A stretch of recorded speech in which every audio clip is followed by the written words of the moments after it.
नमस्कार। आकाशवाणी से प्रस्तुत है समाचार संध्या।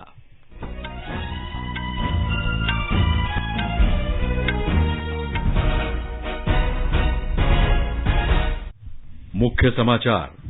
प्रधानमंत्री नरेंद्र मोदी ने नई दिल्ली में प्रगति मैदान एकीकृत ट्रांजिट कॉरिडोर परियोजना की मुख्य सुरंग और 5 अंडरपास का उद्घाटन किया। कहा, आम लोगों के जीवन को आसान बनाने के लिए सरकार बुनियादी ढांचे के आधुनिकीकरण पर ध्यान केंद्रित कर रही है। शीर्ष सैन्य नेतृत्व ने कहा, अग्निपथ योजना को लागू करने का उद्देश्य अधिक से अधिक युवाओं को सशस्त्र बलों में शामिल करना है।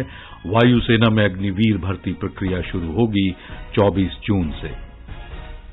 केंद्रीय मंत्री नितिन गडकरी ने कहा, बेंगलुरु निडागट्टा सड़क खंड को 6 लेन का बनाने का काम समय से पहले पूरा किया जा रहा है। सरकार ने इस साल के अंत तक पूरे देश में कर्मचारी राज्य बीमा योजना लागू करने का फैसला किया। जम्मू कश्मीर में सुरक्षा बलों ने अलग अलग मुठभेड़ में 4 आतंकियों को मार गिराया। प्रधानमंत्री नरेंद्र मोदी कल से कर्नाटक के 2 दिन के दौरे पर। वो वहां विभिन्न विकास परियोजनाओं का लोकार्पण और शिलान्यास करेंगे। प्रधानमंत्री ने आज नई दिल्ली के इंदिरा गांधी स्टेडियम में 44वें शतरंज ओलंपियाड के लिए ऐतिहासिक मशाल रिले का शुभारंभ किया। और भारत तथा दक्षिण अफ्रीका के बीच बेंगलुरु में 5वां और अंतिम T20 अंतर्राष्ट्रीय मैच जारी।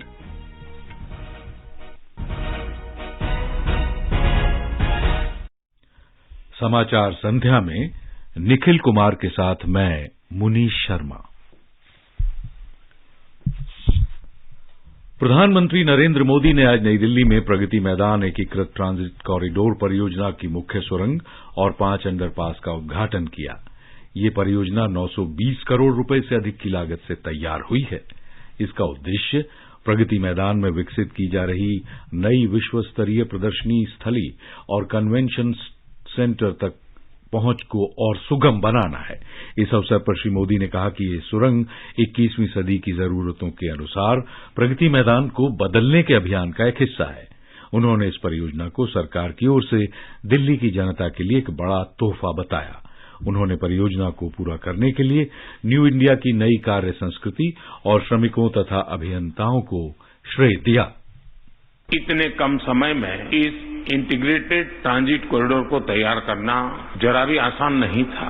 जिन सड़कों के इर्द गिर्द ये कॉरिडोर बना है वो दिल्ली की सबसे व्यस्ततम सड़कों में से एक है। और ये जो टनल बनी है उसके ऊपर तो 7 रेलवे लाइंस गुजर रही है। इन सारी मुश्किलों के बीच कोरोना धमका, अनेक मुसीबतें पैदा होती हैं देश को आगे ले जाने में।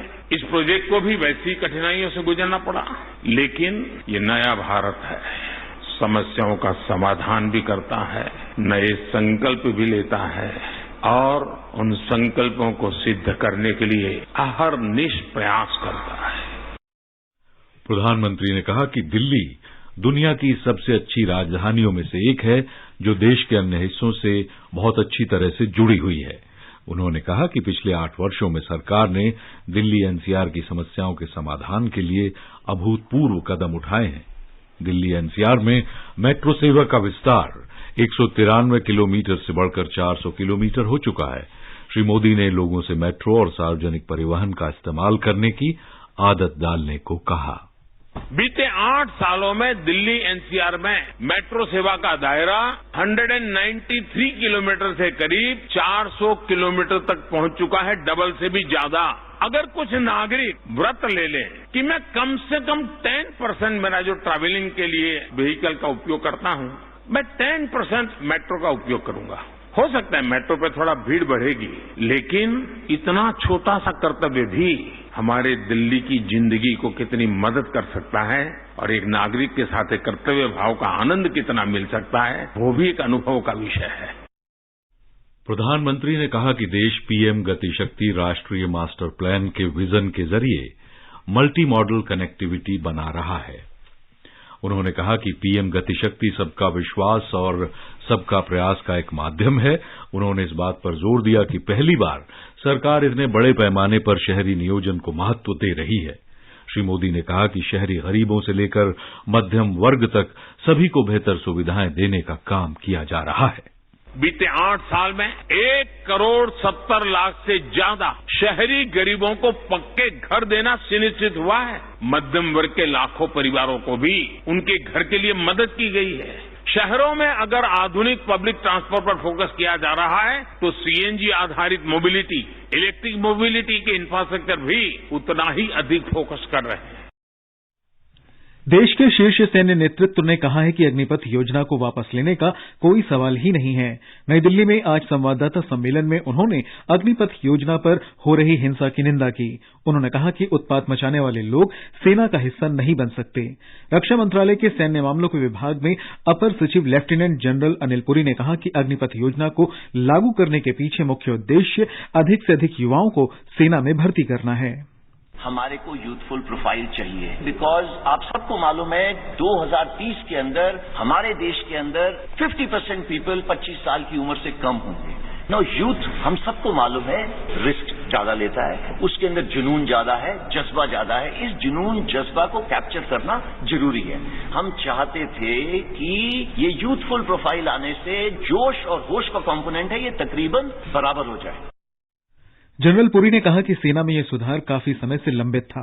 उन्होंने कहा कि अगर अग्निवीर राष्ट्र की सेवा में अपना जीवन बलिदान कर देते हैं तो उन्हें 1 करोड़ रुपए का मुआवजा मिलेगा।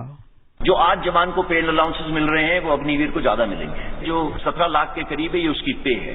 एक सेवानिधि पैकेज है जिसके अंदर उसका योगदान 5 लाख है। गवर्नमेंट अपनी तरफ से 5 लाख डालेगी। सो टोटल पे उसको 4 लाख तकरीबन इतनी मिलेगी। उसके जितने भी अलाउंसेस हैं सेम रहेंगे। अगर वो मेरे साथ सियाचिन में बैठा है he will get the same allowance. और देश की सेवा करने के लिए जो सर्वोच्च बलिदान देगा उसकी इंश्योरेंस कवर नॉन कॉन्ट्रीब्यूटरी है। आज पूरे देश में मैं भी कॉन्ट्रीब्यूशन देता हूं, जो बाहर जवान खड़ा हुआ है वो कंट्रीब्यूशन देता है। सिर्फ एक इंसान है अग्निवीर जो आगे आने वाले टाइम पे कंट्रीब्यूशन नहीं देगा और उसको तकरीबन 1 करोड़ का इंश्योरेंस मिलेगी।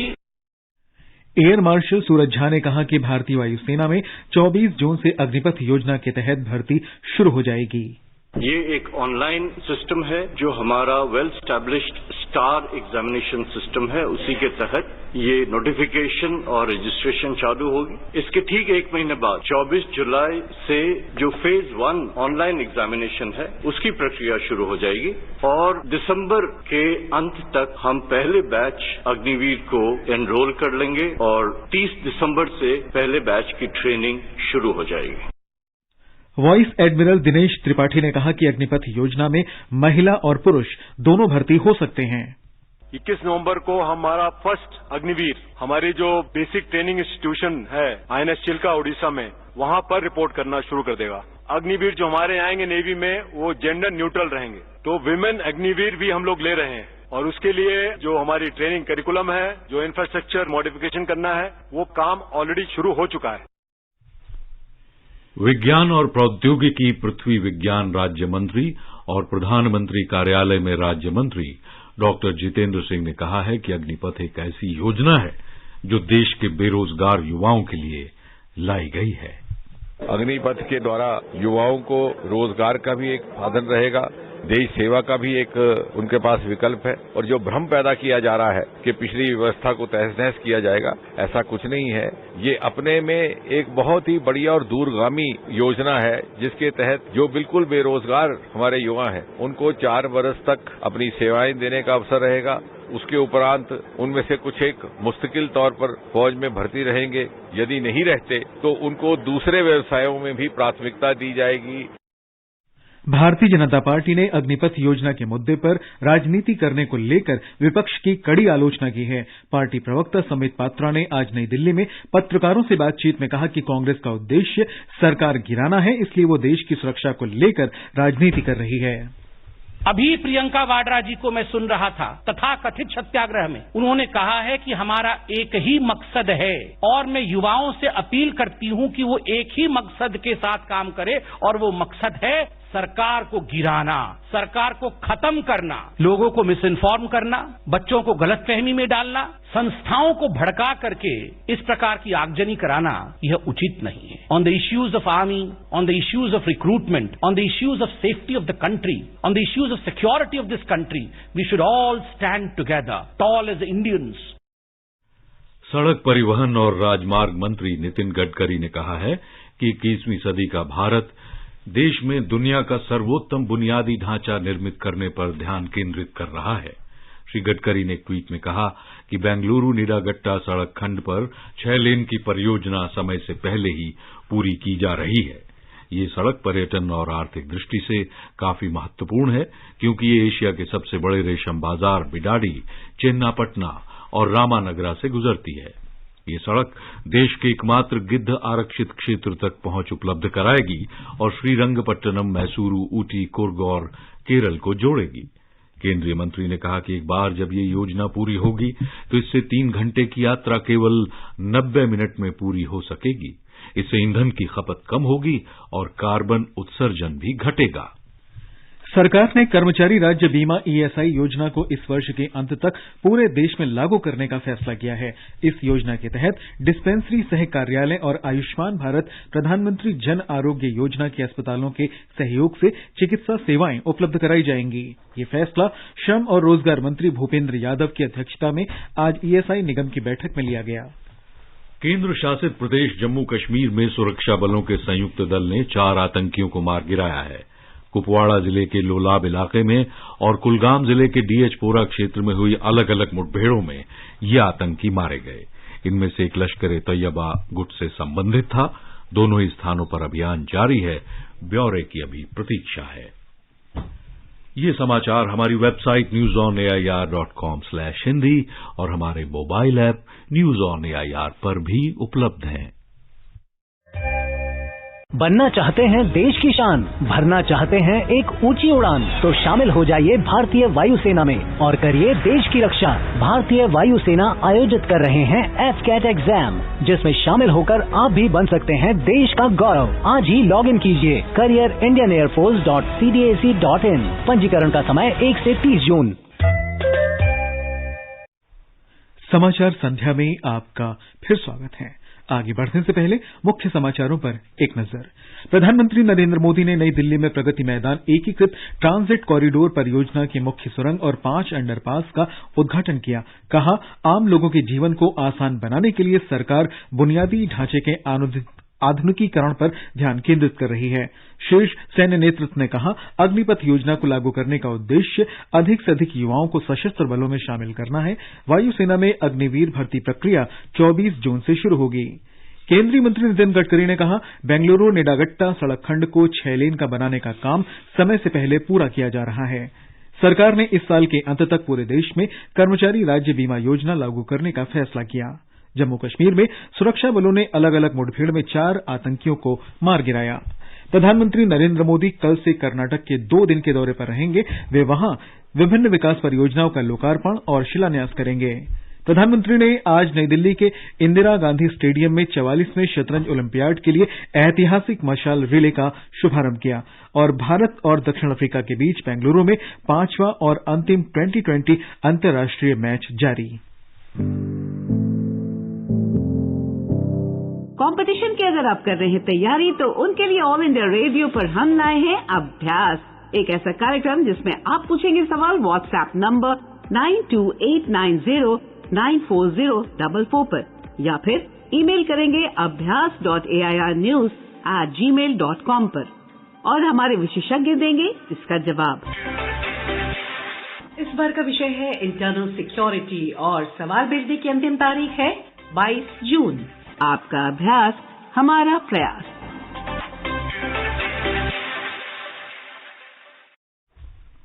प्रधानमंत्री नरेंद्र मोदी कल से कर्नाटक के 2 दिन के दौरे पर रहेंगे। वो बेंगलुरु और मैसूरू में विभिन्न विकास परियोजनाओं का लोकार्पण और शिलान्यास करेंगे। कल दोपहर बेंगलुरु पहुंचने के बाद प्रधानमंत्री प्रतिष्ठित भारतीय विज्ञान संस्थान जाएंगे। वो 450 करोड़ रुपए की लागत से स्थापित मस्तिष्क कोशिका अनुसंधान केंद्र का उद्घाटन करेंगे। प्रधानमंत्री भारतीय विज्ञान संस्थान में 850 बिस्तरों वाले बागजी पार्थसारथी अनुसंधान अस्पताल की आधारशिला भी रखेंगे। प्रधानमंत्री कांगेरी के निकट कोमाघट्टा में जनसभा को संबोधित करेंगे और बेंगलुरु उपनगरीय रेल परियोजना, सड़क परियोजनाओं तथा मल्टी मॉडल लॉजिस्टिक पार्क के शिलान्यास सहित विभिन्न विकास परियोजनाओं का शुभारंभ भी करेंगे। प्रधानमंत्री नरेंद्र मोदी ने आज नई दिल्ली के इंदिरा गांधी स्टेडियम में 44वें शतरंज ओलंपियाड के लिए ऐतिहासिक टॉर्च रिले का शुभारंभ किया। इस वर्ष पहली बार अंतर्राष्ट्रीय शतरंज महासंघ फिडे ने ओलंपिक परंपरा के अनुरूप शतरंज ओलंपियाड टॉर्च की शुरुआत की है। फिडे के अध्यक्ष एरकादी दावरकोविच ने श्री मोदी को ये टॉर्च दी। इसके बाद श्री मोदी ने ये torch grand master Viswanathan Anand को प्रदान की। ये टॉर्च अगले 40 दिन में 75 शहरों में ले जाई जाएगी।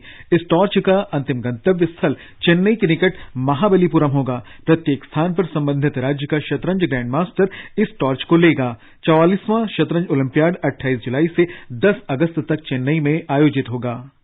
इस अवसर पर श्री मोदी ने कहा कि शतरंज प्रत्येक को ये सिखाता है कि सफलता केवल उन्हीं लोगों को मिलती है जो दूरदृष्टि के साथ अपनी योजनाएं बनाते हैं। श्री मोदी ने कहा कि शिक्षा के उपकरण के तौर पर स्कूलों में शतरंज का इस्तेमाल किया जा रहा है। एनालिटिकल और प्रॉब्लम सॉल्विंग ब्रेन के लिए हमारे पूर्वजों ने चतुरंग या शतरंज जैसे खेलों का आविष्कार किया। भारत से होते हुए शतरंज दुनिया के अनेक देशों तक पहुंचा और खूब लोकप्रिय हुआ। आज स्कूलों में चेस युवाओं के लिए, बच्चों के लिए एक एजुकेशन टूल के रूप में भी इस्तेमाल हो रहा है। शतरंज सीखने वाले युवा अलग अलग क्षेत्रों में प्रॉब्लम सॉल्वर बन रहे हैं। श्री मोदी ने कहा कि पिछले 8 साल में भारत ने शतरंज के प्रदर्शन में बहुत सुधार किया है। प्रधानमंत्री ने कहा कि देश के विभिन्न राज्यों और जिलों में खेलों का आधुनिक बुनियादी ढांचा विकसित किया जा रहा है। उन्होंने कहा कि भारत के युवा प्रत्येक खेल में शानदार प्रदर्शन कर रहे हैं और रिकॉर्ड बना रहे हैं। स्पोर्ट्स की दुनिया में युवाओं के लिए खेलने के अलावा भी कई नए अवसर खुल रहे हैं। Sports science, sports physio, sports research, ऐसे कितने ही नए आयाम जुड़ रहे हैं। देश में कई स्पोर्ट्स यूनिवर्सिटीज भी खोली जा रही हैं ताकि आपके कैरियर बनाने में मदद मिल सके। इस अवसर पर युवा कार्यक्रम और खेल मंत्री अनुराग ठाकुर ने कहा कि आज का दिन भारत के लिए बहुत विशेष है। उन्होंने कहा कि जिस भूमि पर शतरंज का उदय हुआ उसे पहली बार शतरंज ओलंपियाड आयोजित करने का मौका मिल रहा है। श्री ठाकुर ने कहा कि इस आयोजन में 128 देशों के 2000 से अधिक खिलाड़ी भाग लेंगे। आज तक कभी चेस ओलंपियाड में चेस ओलंपियाड टॉर्च रिले नहीं हुआ। ये पहली बार होने जा रहा है और वो भी माननीय प्रधानमंत्री नरेंद्र मोदी जी के कर कमलों से। इससे चेस के प्रति जागरूकता भी बढ़ेगी और लोग इससे जुड़ेंगे भी।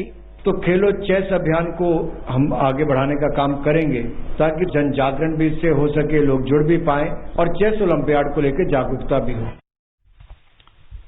ग्रामीण विकास और पंचायती राज मंत्री गिरिराज सिंह 21 जून को हरिद्वार में हर की पौड़ी पर 8वें अंतर्राष्ट्रीय योग दिवस समारोह का नेतृत्व करेंगे। केंद्र सरकार ने वैश्विक स्तर पर ब्रांड इंडिया की पहचान बनाने के लिए देश के 75 प्रमुख स्थानों पर अंतर्राष्ट्रीय योग दिवस मनाने की योजना बनाई है। ग्रामीण विकास राज्य मंत्री फग्गन सिंह कुलस्ते अरुणाचल प्रदेश के गोल्डन पैगोडा में आयोजित योग कार्यक्रम में शामिल होंगे और साध्वी निरंजन ज्योति लखनऊ रेजिडेंसी में अंतर्राष्ट्रीय योग दिवस समारोह का नेतृत्व करेंगी। आजादी का अमृत महोत्सव के अंतर्गत आइए अब सुनते हैं आकाशवाणी की विशेष प्रस्तुति आजादी का सफर। आजादी का अमृत महोत्सव।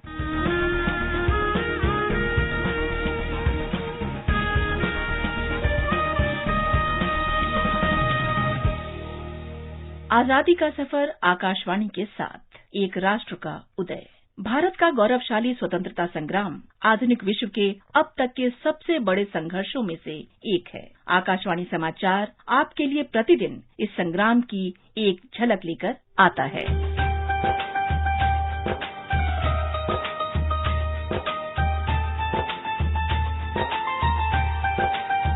आज की कड़ी में हम लेखक और स्वतंत्रता सेनानी पंडित माधवराव सप्रे को याद कर रहे हैं, जिनका जन्म 19 जून 1871 को मध्य प्रदेश के दमोह जिले के पथरिया गांव में हुआ था। सप्रे स्वतंत्रता संग्राम के प्रति लोकमान्य बाल गंगाधर तिलक से प्रेरित थे। सुख का दाता सबका साथी, शुभ का ये संदेश है, माँ की गोद पिता का आश्रय, मेरा मध्य प्रदेश है। मेधावी छात्र सप्रे में हिंदी भाषा और साहित्य के लिए एक जुनून था। ब्रिटिश सरकार ने उन्हें सरकारी नौकरियों में उच्च पदों पर नियुक्ति के लिए आमंत्रित किया, लेकिन उन्होंने इन प्रस्तावों को ठुकरा दिया और इसके बजाय स्वतंत्रता संग्राम और हिंदी के प्रचार के लिए मामूली वेतन पर शिक्षक बनना स्वीकार किया। उन्होंने वर्ष 1900 में मासिक पत्र छत्तीसगढ़ मित्र का प्रकाशन शुरू किया। माधवराव सप्रे की प्रेरणा से रायपुर के कंकलीपारा में आनंद समाज वाचनालय की स्थापना की गई, जो राष्ट्रीय चेतना और राजनीतिक प्रवचन के केंद्र के रूप में उभरा। 1905 में सप्रे ने नागपुर में हिंदी ग्रंथ प्रकाशन मंडली की स्थापना की और वर्ष 1906 में हिंदी ग्रंथमाला नामक मासिक पत्रिका का प्रकाशन आरंभ किया। इसके एक अंक में स्वदेशी आंदोलन और बहिष्कार नामक एक लंबा निबंध प्रकाशित हुआ था। ब्रिटिश गवर्नमेंट प्रेस एक्ट के अंतर्गत वर्ष 1908 में पत्रिका को बंद कर दिया गया। विंध्याचल सा भाल नर्मदा का जल जिसके पास है, यहाँ ज्ञान विज्ञान कला का लिखा गया इतिहास है। 1905 में वाराणसी में कांग्रेस अधिवेशन में माधवराव सप्रे ने लोकमान्य बाल गंगाधर तिलक से भेंट की। बाल गंगाधर तिलक की अनुमति से सप्रे ने 1907 में तिलक के मराठी समाचार पत्र केसरी के हिंदी संस्करण हिंदी केसरी साप्ताहिक का नागपुर से प्रकाशन शुरू किया। सप्रे ने बाल गंगाधर तिलक द्वारा मराठी में लिखी गीता रहस्य का हिंदी में अनुवाद किया। उन्हें हिंदी केसरी में काला पानी जैसे देशद्रोही लेख लिखने के आरोप में गिरफ्तार किया गया था।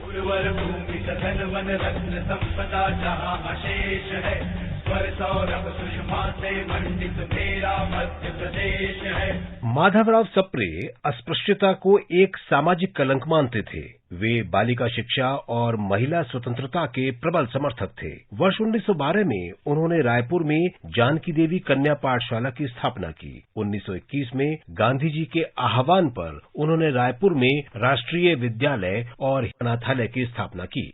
सप्रे छत्तीसगढ़ के कई शहरों में अपने प्रवचनों के माध्यम से राजनीतिक जागरूकता पैदा करते रहे। वे 1924 में देहरादून में आयोजित अखिल भारतीय हिंदी साहित्य सम्मेलन के अध्यक्ष चुने गए। इस महान लेखक ने 23 अप्रैल 1926 को रायपुर में अंतिम सांस ली। आकाशवाणी समाचार इस महान राष्ट्रवादी को नमन करता है।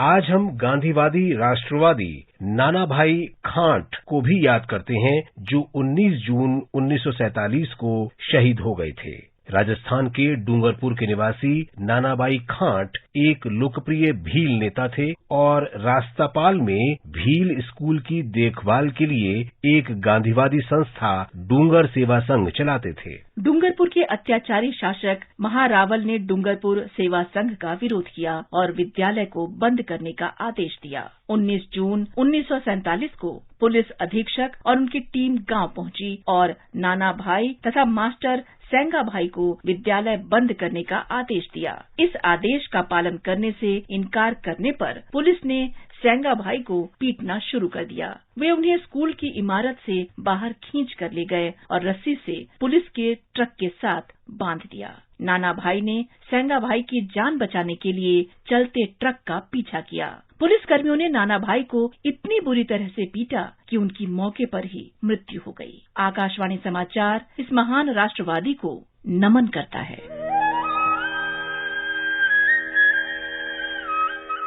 इसके साथ ही आजादी का सफर आकाशवाणी के संग श्रृंखला का ये अंक समाप्त हुआ। मिलते हैं कल अगली कड़ी में।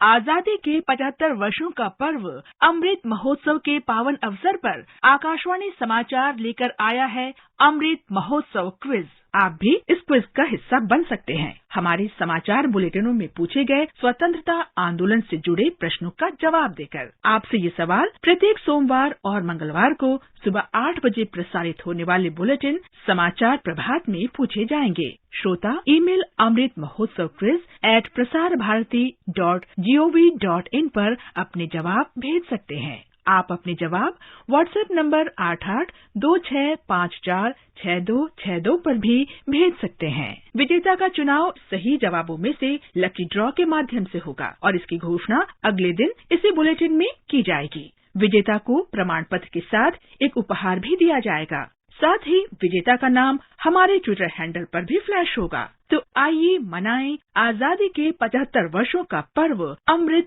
महोत्सव आकाशवाणी समाचार के साथ।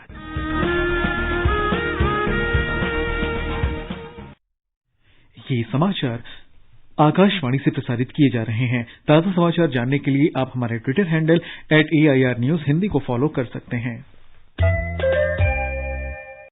ये आकाशवाणी है। प्रधानमंत्री नरेंद्र मोदी 26 जून को आकाशवाणी से मन की बात कार्यक्रम में देश विदेश के लोगों के साथ अपने विचार साझा करेंगे। इस मासिक रेडियो कार्यक्रम की ये 90वीं कड़ी होगी। श्री मोदी ने एक ट्वीट में लोगों से अपने विचार MyGov या नमो ऐप पर देते रहने का आग्रह किया है। साइबर सुरक्षा और राष्ट्रीय सुरक्षा पर कल नई दिल्ली में एक राष्ट्रीय सम्मेलन आयोजित किया जाएगा। ये सम्मेलन देश में साइबर अपराधों की रोकथाम के लिए जागरूकता फैलाने के उद्देश्य से किया जा रहा है। गृह मंत्री अमित शाह, संस्कृति मंत्री जी किशन रेड्डी, गृह राज्य मंत्री अजय कुमार मिश्र तथा अन्य संगठनों के प्रतिनिधि इस सम्मेलन में हिस्सा लेंगे। भारतीय महिला सैनिकों ने मंगोलिया के उलान बाटार में 4 दिवसीय महिला शांति और सुरक्षा सेमिनार में भाग लिया। कार्यक्रम की शुरुआत बृहस्पतिवार को हुई थी और इसे मंगोलिया के राष्ट्रपति उखना खुरेलसुख के मार्गदर्शन में आयोजित किया गया। उखना खुरेलसुख ने अपने उद्घाटन भाषण में कहा कि उनका देश संयुक्त राष्ट्र के शांति अभियानों में महिलाओं की भागीदारी को बढ़ावा देगा। फ्रांस में 577 सदस्यीय नेशनल असेंबली के चुनाव के लिए आज वोट डाले जा रहे हैं। शुरुआती नतीजे भारतीय समय के अनुसार रात 11:30 बजे के बाद घोषित किए जाने की संभावना है। पहले दौर का मतदान 12 जून को हुआ था। मध्य जापान के नोतो क्षेत्र में आज तेज भूकंप आया। हालांकि सुनामी की चेतावनी जारी नहीं की गई है। इशिकावा प्रांत में दिन में 3 बजे के बाद 5.4 तीव्रता का भूकंप रिकॉर्ड किया गया। जापान के मौसम विभाग के अनुसार भूकंप का केंद्र 10 किलोमीटर की गहराई में था। प्रधानमंत्री किशिदा फुमियो ने कहा है कि उनके कार्यालय में एक टास्क फोर्स का गठन कर दिया गया है। भारत और दक्षिण अफ्रीका के बीच 5 मैचों की 2020 क्रिकेट श्रृंखला का अंतिम मुकाबला बेंगलुरु के चिन्नास्वामी स्टेडियम में खेला जा रहा है। दक्षिण अफ्रीका ने टॉस जीतकर गेंदबाजी करने का निर्णय लिया। मैच वर्षा के कारण रुका हुआ है। इससे पहले भारत ने चौथे ओवर में 2 विकेट पर 28 रन बना लिए थे। वर्षा के कारण विलंब से शुरू हुए मैच को 19-19 ओवर का कर दिया गया है। नीदरलैंड्स में FIH महिला हॉकी प्रो लीग टूर्नामेंट में आज भारत को अर्जेंटीना से 2-3 से हार का सामना करना पड़ा। कल पहले मैच में भारतीय महिलाओं ने शानदार प्रदर्शन करते हुए शूटआउट में अर्जेंटीना को 2-1 से हराया था। असम में बाढ़ की विभीषिका से कोई राहत नहीं मिली है। आधिकारिक सूत्रों ने बताया है कि राज्य में 30 जिलों के 37 लाख से अधिक लोग बाढ़ से प्रभावित हुए हैं। पिछले 24 घंटे के दौरान बाढ़ और भूस्खलन से 8 लोग मारे गए हैं। और अब मौसम। राष्ट्रीय राजधानी दिल्ली में कल बादल छाए रहेंगे और रिमझिम फुहारे पड़ सकते हैं। न्यूनतम तापमान 25 डिग्री और अधिकतम 32 डिग्री सेल्सियस रह सकता है। मुंबई में बारिश के आसार हैं। चेन्नई में बादल छाए रहने और बौछारें पड़ने की संभावना है। कोलकाता में बादल छाए रहेंगे। श्रीनगर और जम्मू में गरज के साथ बारिश हो सकती है। लेह में बादल छाए रहेंगे और हल्की बूंदाबांदी हो सकती है। गिलगित और मुजफ्फराबाद में गरज के साथ बौछारें पड़ सकती हैं। गुवाहाटी, इम्फाल, शिलंग, ईटानगर, आइजोल और कोहिमा में आमतौर पर बादल छाए रहेंगे। और अंत में इस बुलेटिन के मुख्य समाचार एक बार फिर। प्रधानमंत्री नरेंद्र मोदी ने नई दिल्ली में प्रगति मैदान एकीकृत ट्रांजिट कॉरिडोर परियोजना की मुख्य सुरंग और 5 अंडरपास का उद्घाटन किया। शीर्ष सैन्य नेतृत्व ने कहा, अग्निपथ योजना को लागू करने का उद्देश्य अधिक से अधिक युवाओं को सशस्त्र बलों में शामिल करना है। वायुसेना में अग्निवीर भर्ती प्रक्रिया शुरू होगी 24 जून से। केंद्रीय मंत्री नितिन गडकरी ने कहा, बेंगलुरु निरागट्टा सड़क खंड को 6 लेन बनाने का काम समय से पहले किया जा रहा है पूरा। सरकार ने साल के अंत तक पूरे देश में कर्मचारी राज्य बीमा योजना लागू करने का फैसला किया है। जम्मू कश्मीर में सुरक्षा बलों ने अलग अलग मुठभेड़ में 4 आतंकियों को मार गिराया है। प्रधानमंत्री नरेंद्र मोदी कल से कर्नाटक के 2 दिन के दौरे पर रहेंगे। वो वहां विभिन्न विकास परियोजनाओं का लोकार्पण और शिलान्यास करेंगे। और भारत तथा दक्षिण अफ्रीका के बीच बेंगलुरु में 5वां और अंतिम T20 अंतर्राष्ट्रीय मैच बारिश के कारण रुका हुआ है। और इसके साथ ही समाचार संध्या का ये अंक समाप्त हुआ। नमस्कार।